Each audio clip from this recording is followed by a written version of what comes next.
दिन असल्यामुळे सर्व शिक्षकांना व विद्यार्थ्यांना गणेशाच्या हार्दिक शुभेच्छा। आणि मग अशी शिवानीनं सांगितलं किंवा सईदीदीनं त्यांच्या कुटुंबाचा परिचय करून दिला। आता मी तिथून पुढचं सांगेन की ज्यावेळेस ते 8 वर्षाचे होते त्यावेळेस त्यांना गणितच्या म्हणजे शाळेमध्ये एका गणितच्या तासाला त्यांनी शून्याधारित संकल्पना स्पष्ट केली। नंतर त्यांना म्हणजे त्यांची आई मंदिरातून काही पैसे काम करून पैसे जमवत होती, वडीलसुद्धा कपड्याच्या दुकानात होते। मग त्यांच्या आईला जेवढे पैसे मिळायचे त्यातून त्यांचे आईवडिलांना जेवढे पैसे मिळायचे त्यातून त्यांचे घर चालायचे। मग त्यांच्या आईला असं वाटायचं की आपला मुलगा म्हणजे त्यांचं कसं ते ब्राह्मण समाजातले होते, त्यामुळे त्यांच्या आईला असं वाटायचं की आपला मुलगा आता हिंदू रीतिरिवाज त्याने जपल्या पाहिजेत, त्याने हिंदूमध्येच राहिले पाहिजे, त्याने भारत सोडून गेलं नसलं पाहिजे असं वाटायचं।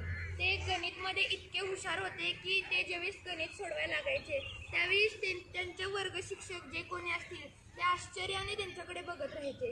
त्यांना त्यावेळेस म्हणजे कागद मिळत नव्हते की ज्यावेळी ते त्याच्यावरती गणित सोडवू शकतील किंवा त्यांना वह्या मिळत नव्हत्या, त्यामुळे ते नुसते पाटीवरच गणित सोडवायचे आणि काही मोजकेच जे अगदी महत्त्वाचं काहीतरी असेल तेच तेवढं त्यांना कागदावर लिहायला मिळायचं। त्यांच्याकडे म्हणजे परिस्थिती गरीब असल्यामुळे त्यांना पाटीवर लिहायला लागायचं, पण त्यांनी त्यातून त्यांचं ध्येय असं होतं की आपण सुद्धा गणितामध्ये शोध लावले पाहिजेत असं ध्येय होतं। मग त्यांनी वयाच्या 12व्या वर्षी त्यांचे आदर्श होते की ते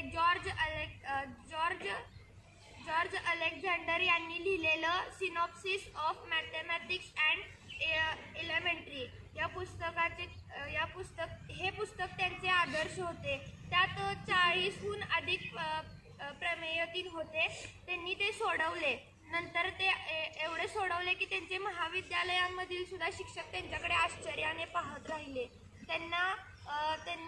त्यांनी गणितमध्ये एवढी पक्की तयारी केली की त्यांचं बाकीचं विषय सगळं कच्चेच राहिले, त्यामुळे ते बाकीच्या विषयांत नापास झाले। त्यामुळे त्यांना महाविद्यालयाने सांगितलं की तुम्ही फक्त गणितच करताय, बाकीचे विषय काहीच करत नाही, तुमच्याकडे काहीच कपॅसिटी नाही असं म्हटल्यावरती त्यांनी असं ठरवलं की आपण खरंच काहीतरी करून दाखवलं पाहिजे। त्यावेळेस त्यांनी सरकारी नोकरीसाठी त्यांनी खूप प्रयत्न केला।